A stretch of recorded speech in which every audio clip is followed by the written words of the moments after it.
Welcome back to Conscious Conversations. Today, we are going to talk about the subject of mental performance for high achievers with mental performance coach Brandon Epstein. Yes, we are. Thank you for having me. Yeah, I'm very excited for this because with Concierge, I always look at wellness with two categories. So there's the healing side, there's the anxiety, the depression, the chronic illness, and then there's the optimization side. So today I'm excited to switch gears a bit. The last few episodes were really on the healing spectrum. So today I'm excited to explore the optimization side of wellness. They work very cohesively together because it's like Oh, the healing work leads to the optimization, typically in the work that I do.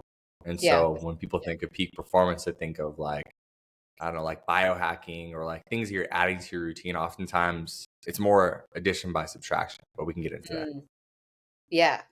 Yeah. I feel like this conversation is really for anyone who's looking to enhance and unlock their full potential. I love a good hero's journey story. So I do want to start with that and dive into that journey for you. But first, to take a step back, if you can just share what exactly it means to be a mental performance coach to high achievers, and then we'll backtrack into your story of how you got here. Yes. So as a mental performance coach, I consider myself to be a guide. So anyone who works with me, they are looking to capture the unique gifts and bring them to the world in the biggest and most fulfilling way imaginable for them. And often when they come to me, they don't even fully know what that means, but that's what they're signing up when they start to work with me. Because yes, there's going to be the peak performance side. We're going to find a way to make sure they perform their best in their business, in their sport, in their art, whatever that might be. But there's also going to be aspect of much deeper fulfillment, joy, and peace as a byproduct of that optimization. Cool. And when you say high achievers, really that's a spectrum of people, right? So that's athletes, CEOs, executives. When I think of a high achiever, I think of just someone who's hungry to find out how great they can be. That's really what it comes Mm, down to, which is a rare person. You know, a lot of people are sleepwalking through life in many yeah. ways. That's not a judgment on them. It's just that they're like, I'm cool. Like, don't bother me. Don't put pressure on me. Even a lot of high level, executives, like that's the reason why they don't take the next step to become the CEO is because Mm, it's not that they're sleepwalking, but they're not ready to step into that level of accountability and pressure that I mm, put on my clients. And so really the type of clients I attract are the ones who are hungry to find out how great they could be. And they're willing to go into the depth of vulnerability to find out what's actually holding them back, what's being hidden in the shadows that needs to come to the light. mm. I love that. I can't wait to dive into that. And as I said, I love hearing the story behind someone who's doing such great work. And obviously, you don't get to work with top talent in the world like that unless you have a story of your own. So, why don't we start there? For sure. Yeah, I grew up in New York until I was 12. And then my parents moved me to Eugene, Oregon, which is very like hippie liberal college town. And um, it's a very agnostic place. Like I grew up there as an atheist. Like there was no God. It was almost Mm, like looked down upon to by the intellectuals to even like be religious or have a belief in God. And so I very much compartmentalized that spiritual aspect of my life growing up.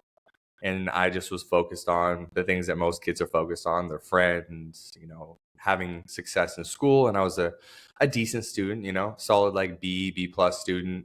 But for me, the thing that I got most excited about was playing football, American mm, football, for people who are international. And so when I graduated high school, I went on to play football in college.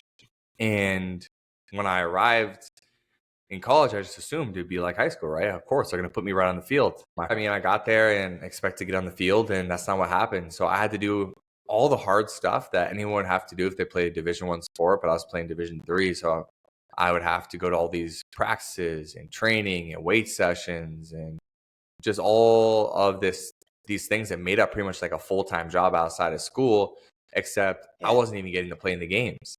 And so after that first season ended, I was very frustrated. I was seeking answers and I was looking for something alternative because I was already pretty dialed in with my strength training, with my nutrition.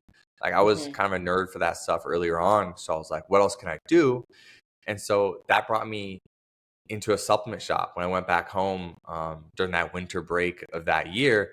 And in that supplement shop, I met my sensei, this real life mystic who was managing the shop at the time. And I went in there looking for the magic pill, literally, like so many people are, whether it's through anti-anxiety or depression medication or Ozempic, like, right? Everyone's always looking for the magic pill. I was too. I was like, what pill, what supplement do I need to take that's going to get me on the field? And fortunately for me, I connected with the manager of the store who was like, yeah, well, I mean, you can definitely take creatine and we can get you some protein, that stuff. But what are you doing for your mental, your emotional, your spiritual performance?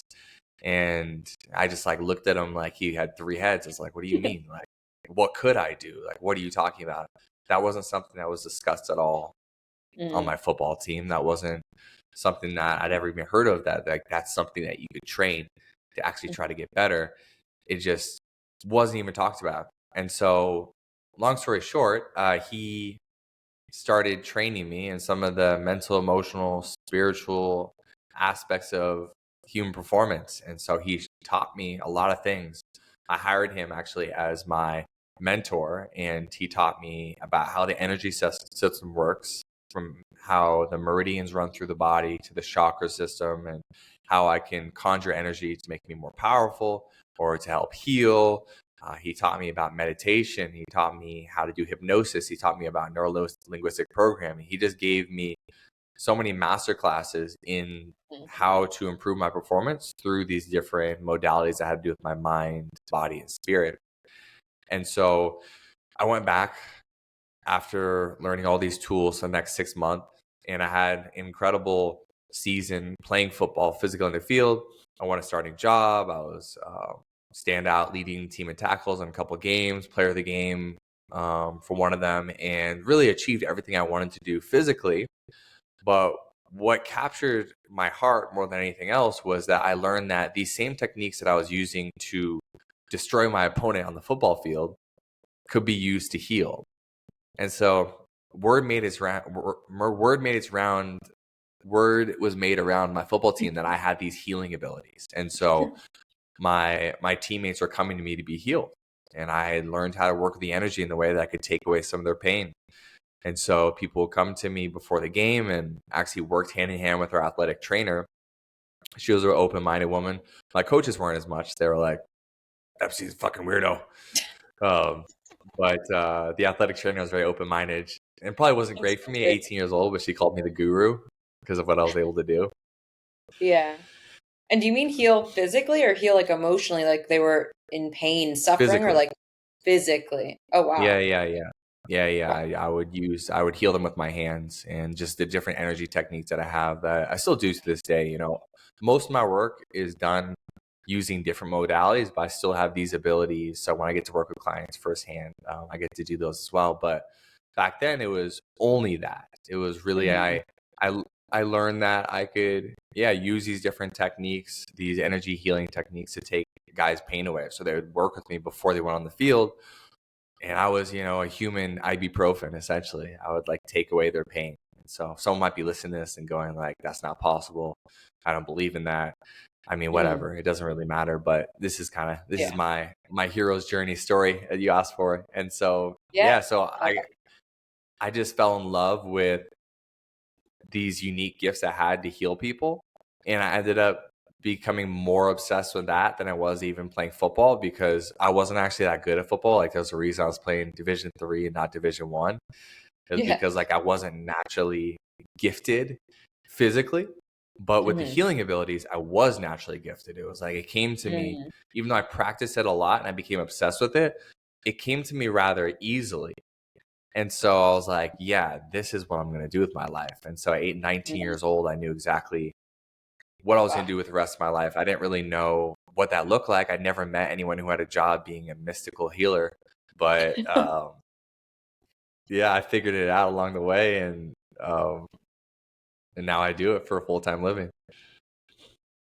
Cool. I love that story. And I really believe we all have these like innate gifts that we can consider mystical. It's like a matter of like when are they going to come online and how do we access them?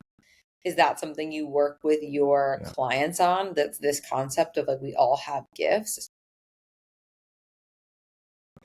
Yeah, I really focus on the gift that they're coming to me to work on for the most part.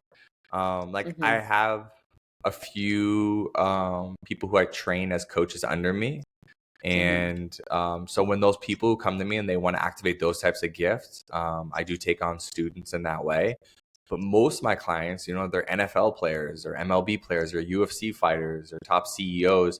And so really I'm looking at their gifts athletically or their gifts in business or creatively, and I'm helping Yeah. them channel those for high performance and just creating real world results. Because what's really cool about my sensei, that I think that he helped me really bridge the gap immediately between this like metaphysical world and the physical world.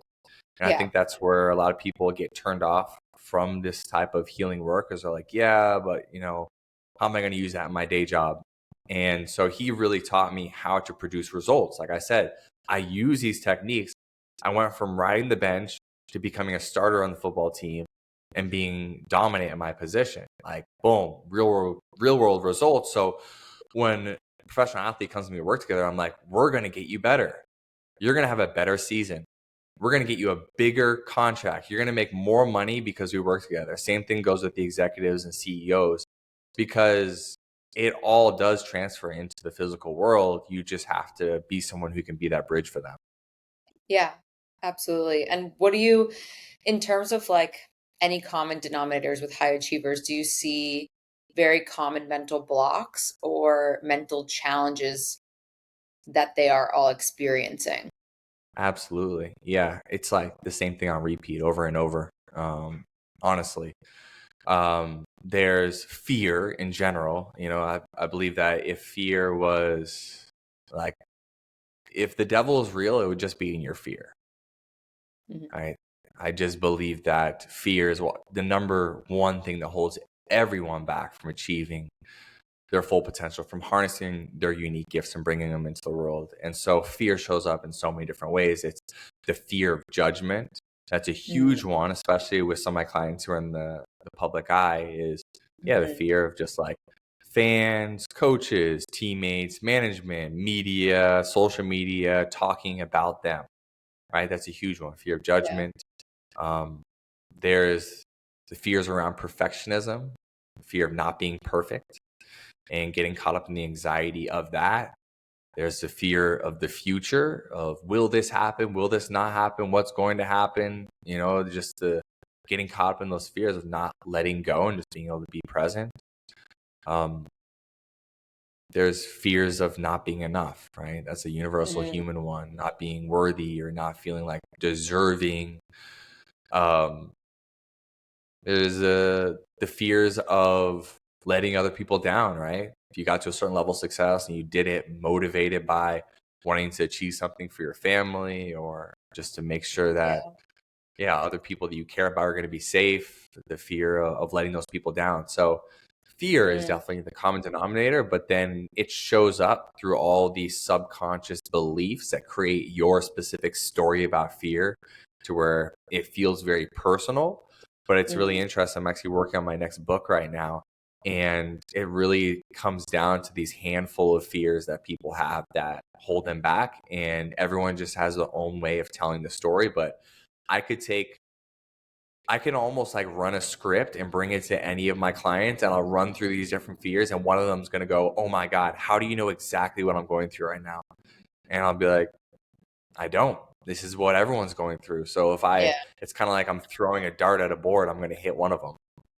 Yeah. Something that you said one time that I thought was interesting, because I concur. With therapy, sometimes there is this massive focus on the past And with coaching, there is more of a focus on the now and the future. Mm. And I love that. I agree. Especially as someone who was in therapy since I was 5, I really Wow. like have traversed the world of therapy. Yeah. How do you navigate that in coaching? Like knowing that so much of the past is relevant to where they're at in the present, but also knowing staying too long in the past is not as productive. Yeah. Well, it's the past is actually not relevant at all. The only thing that's relevant is the beliefs in the foreign of subconscious programming that they're carrying with them in the present, Yeah. right? So this is a thing why I can work so quickly with my clients is they'll come in and they'll want to give me story time. And I'm like, no, no, no, no. We're not doing that. I don't need to hear the Yeah. story. I don't. Yeah. And so that's why I work very somatically with my clients to get right there and get things done very quickly by going, okay, I don't want you to start to tell me the story that you've rehearsed in your head, that you've told yourself, that like you've built up and like it's so articulated. No, don't waste my time. Don't waste your time. Okay. Instead, I want you to think about what you want right now. Where are you having these issues? Like, is it romantic relationship issues? Is it physical health issues? Is it career issues? Is it money problems? I want you to think about that. And I want you to think about what you think that you need to do to start to improve that. And then I want you to find the emotional, physical, emotional sensation in your body that starts to light up when you start talking about that. And oftentimes people are going to hold it somewhere on their front energy line of their body. They'll feel in their throat, in their heart, in their upper stomach solar plex, and the lower stomach, or deeper in their loins. And then I have them go into that physical sensation, sit right in the middle of it, and I'll just ask them, what do you believe to be true that make you feel that way right now? And if I can have them just sit deep in that and not move, we're going to find out what belief, what program is blocking them. That's a manifestation of those past experiences, but we don't even need to get into what those experiences were or how that affects them. All we have to do is address what's actually living in them right now. I'd say, therapy is a great tool for awareness. I have no Yes. judgment on therapy. Yeah. And I would say a lot of people, it actually makes sense to them to go to therapy even before they come to someone like me, because I'm very aggressive in the way that I'm going to attack your programming. And if you're not ready to go there, then yeah, Yeah. maybe you want to go talk to a therapist for a while before you're ready for someone to touch it. Maybe it's just too sensitive for you, Yeah. and some people actually, they may think that they want their problem to be solved right now. They Yeah. might not want it to be solved. They Yeah. might want to sit in it a little bit, and therapy will give you an Yeah. opportunity to just really see it and before you actually go address it and solve it. Yeah. I always say therapy is great for awareness and processing emotion. So, like, if you have never looked Mhm. backwards, you've never looked at the family unit, you've never looked at your behaviors, your patterns, like, you've never taken a look under the hood of the car, then maybe therapy's for you. Like I said, Mhm. I was in therapy since I was 5 until I was 30, on and off. But nothing Yeah. was changing. It was just awareness, awareness, awareness. But we can sit in that awareness for 20 years. Mhm. So I love Yeah. that. Yeah. Yeah. That's usually like the case. People who've done a lot of therapy, they come to me, and they might have been working on something for 3 years with a therapist, and we solve it in 3 minutes. It's like, Yeah. oh, that's it? Yeah, that's it. That's it. That's it Yeah. right there. So most of your clients, these high achievers, let's say like the CEOs and the athletes, they ever worked with meditation and breath work and things like that? Or are you really introducing that concept? Some of them, yeah, people come on all over the spectrum. I worked Yeah. with this NFL player this past season who was like, he literally like teaches mindset. So like he's super tapped in. It's just that there was another level of depth to get to. So like he was Mhm. aware of all these tools and very much into that world. It's just that there's just levels to this game, right? And then I have some people who have never meditated, never done breath work, never done even done therapy, never done anything, maybe they've like, are slightly religious. Maybe they read the Bible. Maybe they pray. That's about it. And they come to me. And so, the key is to individualize those types of interactions. And so I just try to meet those clients wherever they are. And it's like, if there's Yeah. this like roadmap I'm trying to take them down, then it's like, I just will feel into it and take a baseline with them and be like, all right, where are we going to plug in? Maybe we're plugging in on like step 1. Maybe we're plugging in on like step 6.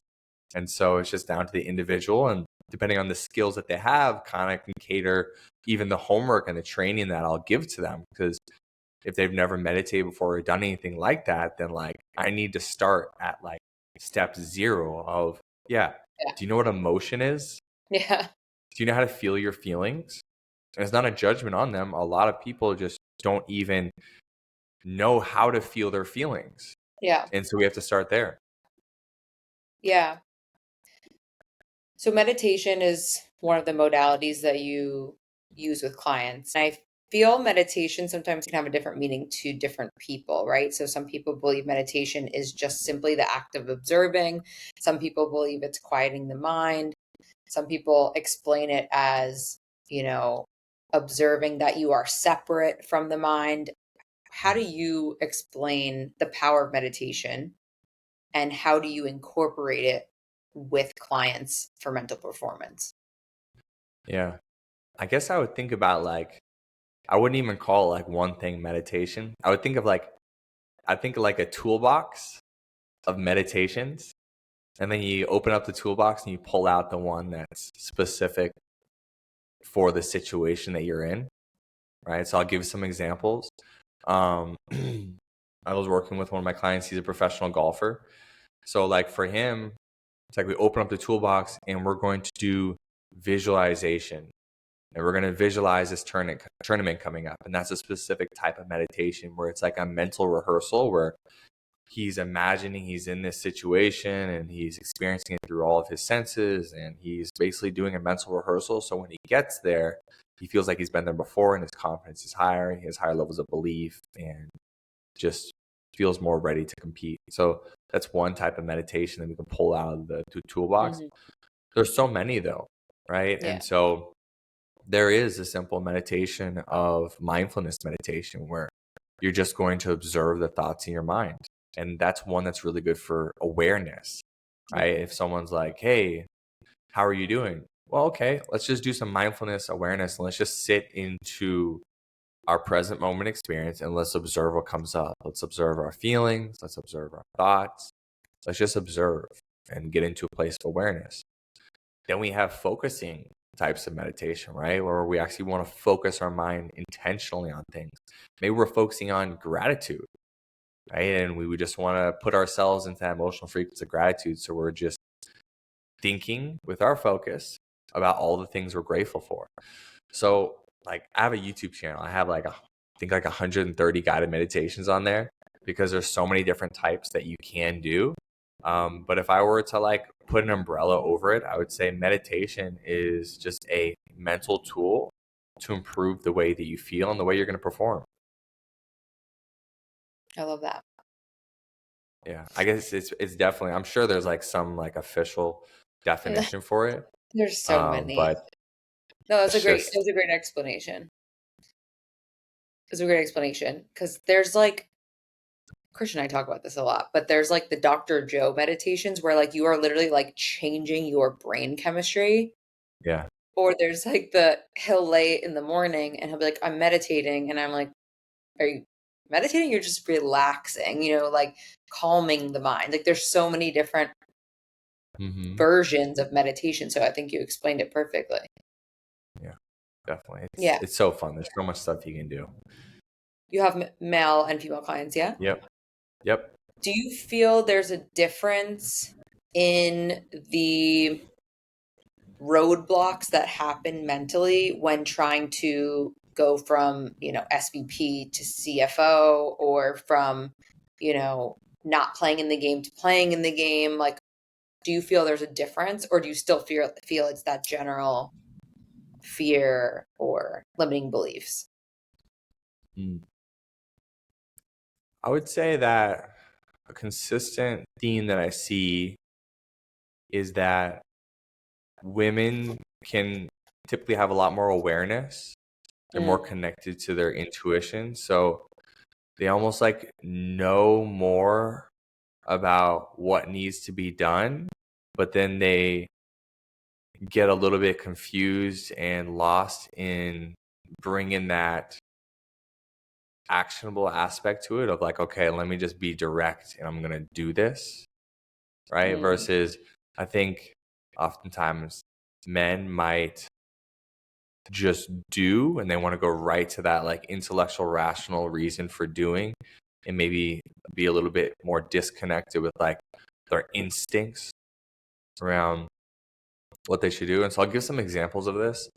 I'm mm, thinking like, for example, I work with Major League Baseball pitchers, and their arms have these expiration dates, if you will, at least until they have to get Tommy John surgery these days. Like almost 50% of these pitchers do have to get that surgery. And so they need to be deeply intuitively connected to their body to know when they need to back off and give their arm the rest it needs to be able to not get injured and to be able to extend their career. But a lot of these guys are caught up in just the rational aspect of like, okay, well, it's been X amount of days, so now I can pitch. Or the standard for this is I take this much rest instead of actually being intuitively connected to their body and doing what's best for them. Right. So that's an example of like a blockage, that could ruin someone's careers if you're just in your head and you're like, yeah, just do, just go, just do. And these guys are not connected to that intuitive instinct aspect of actually trusting their body and what it needs. On the flip side, I can definitely see there's circumstances where I'm thinking of like this number two executive at this big company I work with, and this woman who is very intuitively connected and she feels a lot. But then sometimes she has difficulty actually just taking what she knows intuitively to be true and just being direct and calling it out and acting upon mm, it from a very clear and concise place. So those are mm. a couple examples that come up for me of both of those, how oftentimes men are disconnected from that intuitive, instinctual place they can be, and how women may be more connected to the intuitive, instinctual place, but have trouble actually actualizing the physical actions that need to happen in the world. And I can also give you examples of how the opposite is true for other clients, both men and women. But Yeah, if I was going to say what happens more often, it's that. yeah. That's, I mean, you nailed it. I even just thinking of myself, of like being in that exact scenario, like intuitively, the information is there, but communicating it clearly without like the loop, like Christian calls it, like the mumbo jumbo, like I'm saying it, but I'm saying it in like circles and I'm like saying it to make sure it's and he's just like, you always know, you just have trouble getting it out there. In the like, men are more like, okay, I can say it, and we know and we struggle to communicate. I think that was Yeah. a great Yeah. analysis. My wife's an entrepreneur as well. And she's like becoming more aware of this, even more recently. I don't know if it has to. She recently got the explant, so she got her breast Yeah. implants removed, and she feels like she's even more tapped into her intuition since she's Hmm. done that. Yeah. And she says like recently she's really been feeling like she just knows like it might be something as silly of like bring a jacket, like that intuitive like instinct comes on, and Yeah. then she doesn't listen to it. She always gets burned. And Yeah. so it's like, even she talks about struggling with that of like, she seems to know so strongly intuitively, but then it's that trust and Totally. that just like decisiveness, which is more masculine, right? Of like, I'm just gonna boom, like I'm gonna take a very sharp Yeah. sword and I'm gonna cut through this right now. The other day I had to make a decision for business, and I had to tell this person, and I felt intuitively this feeling, and Christian, my boyfriend, was like, when I played him the message of how I conveyed it to the person, he was like, because he was like, it's just like, you're you're communicating in circles, but you're spot on in what you have to say because of Yeah. what you feel. And I will, to your wife's point, when I got off birth control, so kind of a similar concept, I felt like all of that started flooding in. I was on it for 18 years. And when I came off, I felt like I was finally able to trust those like hits that I would get. But the communication is a constant work in progress. And I see that with a lot of high level women as well. Yeah. Yeah. And I would say that's also like the bridge to being able to trust that is also removing those subconscious blocks that, Yeah. that people aren't even aware that are there, to get them to a place where it's like, because, okay, so maybe they feel the intuition and they know intuitively what to do, but maybe at the Mhm. same time, they believe that if they do the thing they're going to do, they're going to lose a relationship, or they're Mhm. going to lose a business deal, they're going to end up broke, or whatever it is. There might be like an underlying program playing Yeah. that, even though the intuition comes through, there's that block that doesn't allow them to take the action. 100%. Yeah, that's a great assessment. And I could see how that plays out with executives and a lot of my peers. And just having been somebody who's, in that level, VP of sales, it was like a Mhm. constant conversation, dialogue internally of like, if I say this, then I look like this. And I can see how men and women can cross over in that regard, but how more, predominantly that's the issue with both sides. Yep, no doubt. Yeah. Which makes sense. Yeah. Feminine, Yeah. masculine dynamics. Who do you who's listening right now? I think a lot of people that haven't started working with concierge Mm, are because they don't identify with the anxiety and depression per se. But yeah. like my brother, for example, like he does really well in business, but he's like, I could do better, I could do more. So it's like, but those people that I feel like are more the optimization spectrum Mhm. are kind of the people I think that would be listening to this. Well, most of the clients that I'm working with, 99% of the world looks at them and they're like, you got it all going for you. Like, you're absolutely Yeah. crushing it in life. Right. So we're not Yeah. talking about these like down and out, beat up people who, you know, Yeah. can't, can't string any sense of consistency together. No, these are the highest achievers in the world we're talking about. Yeah. It's just that when you get to that very high level of performance, whether it's in business or finances or in sports, whatever it may be, those 1% differences make the biggest difference. They become the most obvious, right? I mean, you look at like, whatever race car racing, like F1 or something, or sprinting in the Olympics. Like, if you can improve by 0.001 seconds, like that could be the difference between winning and losing. And so when it comes to people who are really interested in peak performance, you can't Mm. just observe your life and go, oh, well, I'm not really messed up. I'm not depressed, or I'm not dealing with all these mental health disorders. Instead, you have to ask yourself, if I could get to this next level of performance, or if I have a goal that I want to achieve and I haven't got there yet, if I could do that, how would I do it? And when Mhm. you ask that question, you sit into the tension of, okay, am I doing everything in my power to get there? And if you're not, the question becomes, well, why not? Do you not have the Mhm. resources for it? Is there Mhm. something deeper going on that needs to be resolved for you to get there? Because there's always going to be this invisible ceiling that comes up for any individual, and it might just start with like, yeah, it's like you get your first job, all right? Maybe you thought it was impossible to get a job, and then you get the job, and the invisible ceiling gets risen a little bit higher. And then you get a job and you're like, oh, I'm making $60,000 a year. Okay, the ceiling goes higher, then 100,000, then 500,000, then a million. And so every time you make that jump, you're going to have to move through a little bit of old subconscious programming that's holding the identity that you're in right now. Because you have to understand, what got you here is not going to get you to where you want to go next. You will literally have to shift in your identity into a new version of yourself. Mm. And so there's two ways to get there. There's a way of just using force, and it's like, I'm going to keep hammering away. And that could work, and oftentimes that does work for a lot of people. The only thing about with you when you just use force, oftentimes you lose out on the joy and peace that comes with being in Mm. alignment. So the second way of getting there is getting into alignment. And so when you get into alignment, you're actually able to access the full power of God as it lights up your unique gifts and brings you forward into the world.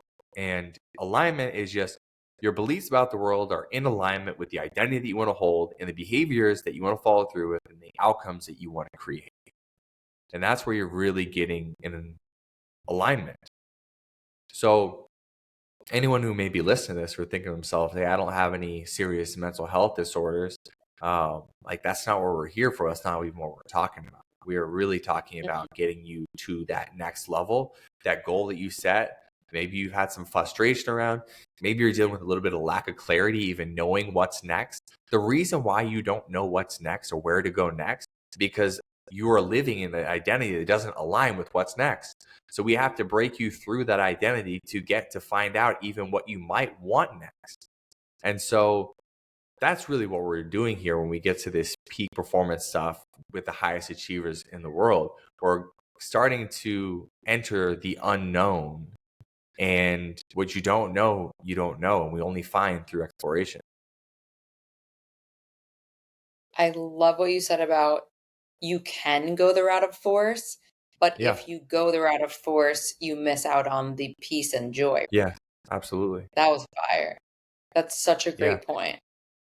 And if you're just forcing, then you're oftentimes only intellectualizing your success and you're not actually feeling it, right? And actually getting to have the experience of it. I'll give you an example. I have a client, he's a Major League Baseball pitcher, and we've worked together for like a year and a half now. And I was so proud of him during this off season because he has a daughter on the way and it's gonna be born this season.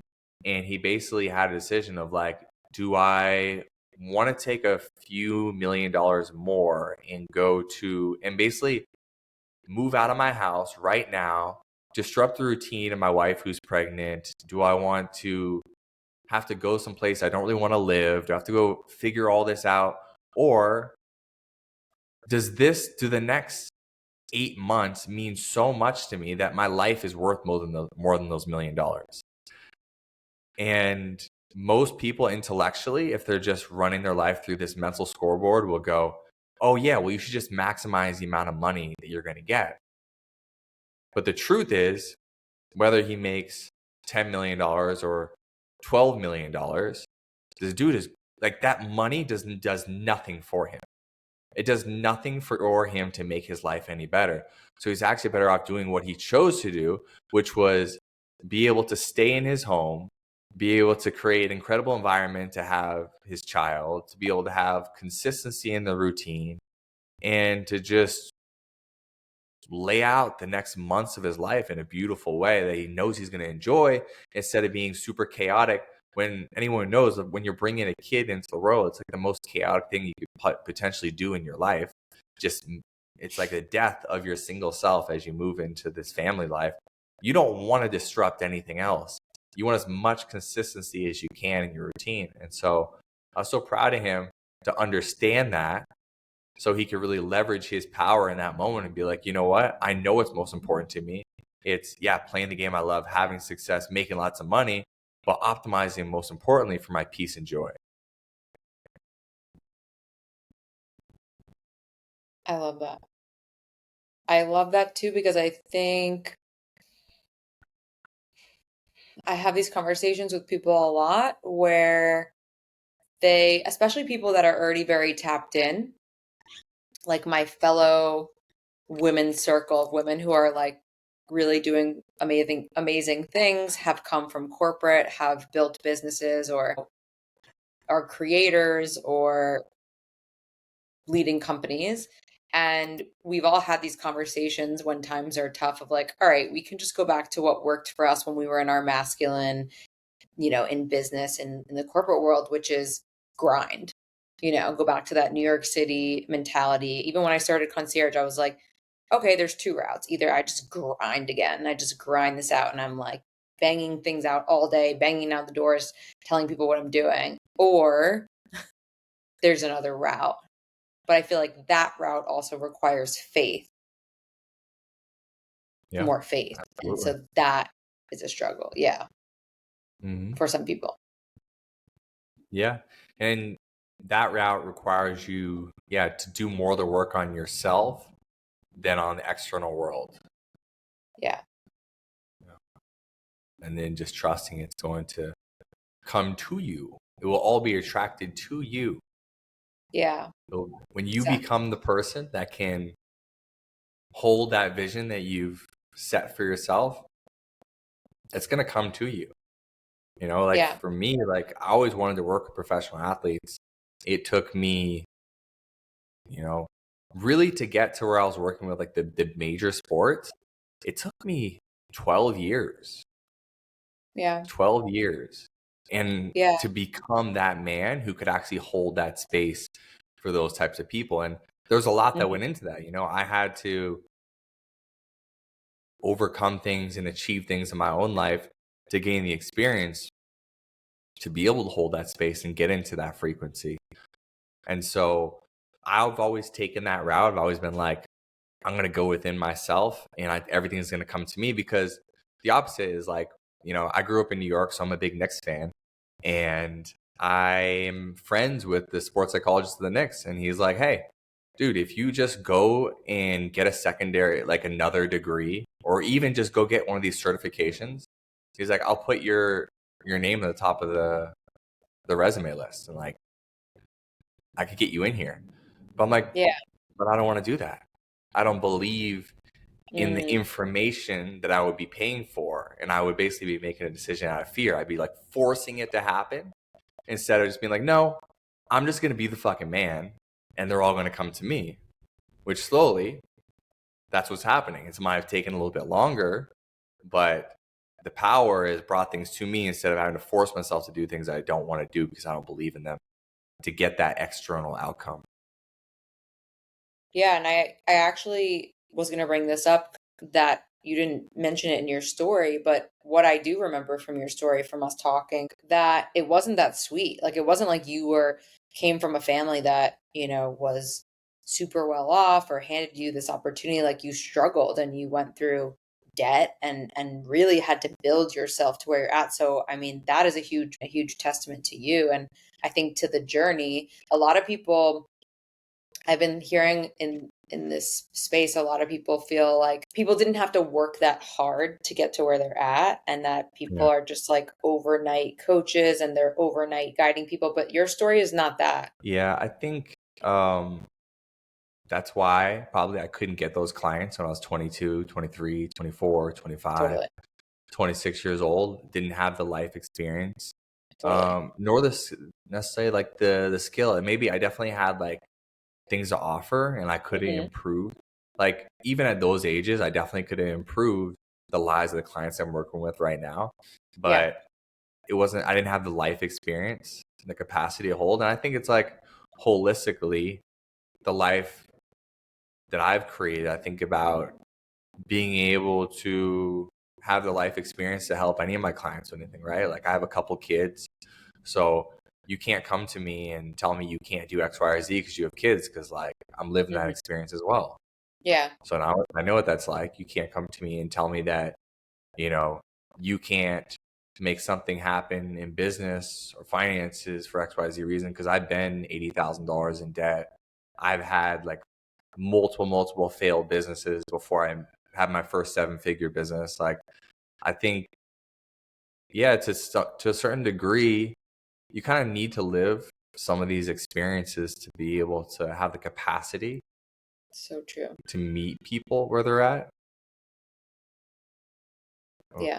One of my clients is an NHL player who recently retired, and I told him, I was like, because he wanted to get into this coaching stuff, and I was like, honestly, bro, like you can do it. You can do it right now because of like everything you had to go through to be a 10-year NHL veteran. I was Yeah. like, you may not have all these mental skills, but like I'll teach them to you, and Yeah. you'll kind of learn on the job, because who you had to become to get to where you are in your career, that's just like an essence within yourself that can be shared with other people.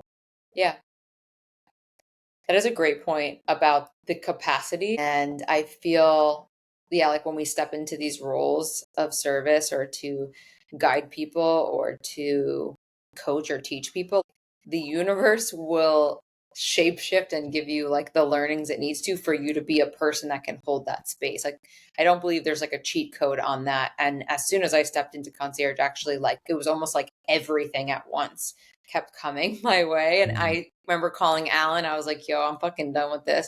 And he was like, it's initiation. It's like, this is, Yeah, he said what you said, like, you already have the learnings, but you need to be the person who has the capacity to hold the magnitude of what this will become yeah, before it becomes that. And so when you said that, it reminded me of that conversation. Yeah. definitely. And to just hold these powerful relationships, especially with high achievers, Yeah. um, if you're going to hold that level of intimacy with these people, um, it takes a lot, and it shouldn't be taken lightly. You know, they're really sacred bonds and relationships. Like all the relationships I have with my clients are really powerful, sacred relationships, and I don't underplay the fact that like I probably have more intimacy with them than they do with anyone else in their life, including their romantic partners. Yeah. And to be able to hold that type of intimacy with that many people requires a lot. It takes a lot Yeah. from me. Yeah. All very true. Yesterday, I wrote an article about the I'll be happy when syndrome, which has plagued me, and I know a lot of people suffer from that. Like, I'll be happy when I have the promotion. I'll be happy when I have the girl, the husband, the house, the kids. How does that play into all this? Because it's like, as high performers, we want to level up, we want to achieve, we have goals, we want to reach beyond the ceiling, but not fall into the I'll be happy when trap. How do you navigate that one? Yeah, it's definitely walking a tightrope. You know, I think that that's like why you do the work is so you can be able to kind of hold those two things at the same time of Mm, continuing to move towards becoming more, doing more while being presently grateful for what's here right now. I think the key to that, though, really comes down to being involved in a process that you would be in regardless of what the outcome is. mm, So, being involved in a process that you would do regardless of the outcome. Because, for example, I'm just thinking of like if you're like an athlete and you love to play the sport that you're playing, you're like, oh, well, when I'm a Hall of Famer, then I'll be a good. Well, it's not gonna happen until your career is over. So hmm you have to just surrender to loving the process of competing, of training, of everything involved in what it requires to do what you want to do. And then what happens is the person who says, I'll be happy when, and their day to day, what they do, they don't enjoy it all. Yeah. That creates a lot of conflict within them because then they go, well, I don't like what I'm doing right now. And that creates a little bit of that, crisis of self. And I think that's kind of like the thing that a lot of people have to navigate at one point or another in their life. They have to go, okay, do I want to continue to live in a way that I need to escape into this future fantasy instead of being able to just embrace what's actually here right now? Yeah. I love that answer. So like even for me, I just have to also just remind myself to be grateful for everything I have. Because, my goal is to be the most sought after mental coach in all professional sports.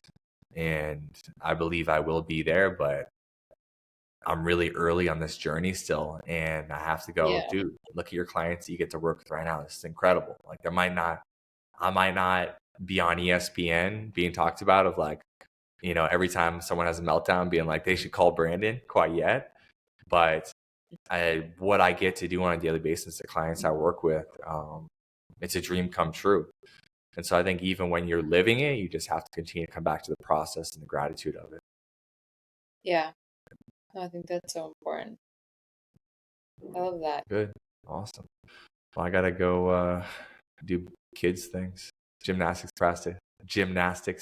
Practice. This was amazing, and I'm really excited for people to watch. Where can people reach you? Yeah. I have a website, thebrandonepstein.com. So if you want to apply for coaching, you can do so there. If you want to learn more about my story and get the actual framework that I give to my one-on-one clients, you can check out my book. It's called Program to Fail, and that's on Amazon. So those are probably the two best places to reach out. Perfect. And then if anyone is interested in all the modalities in the world of holistic health and which one is best for you, as always, reach out to Conscious Concierge, Your Conscious Concierge on Instagram, and www.yourconsciousconcierge.com.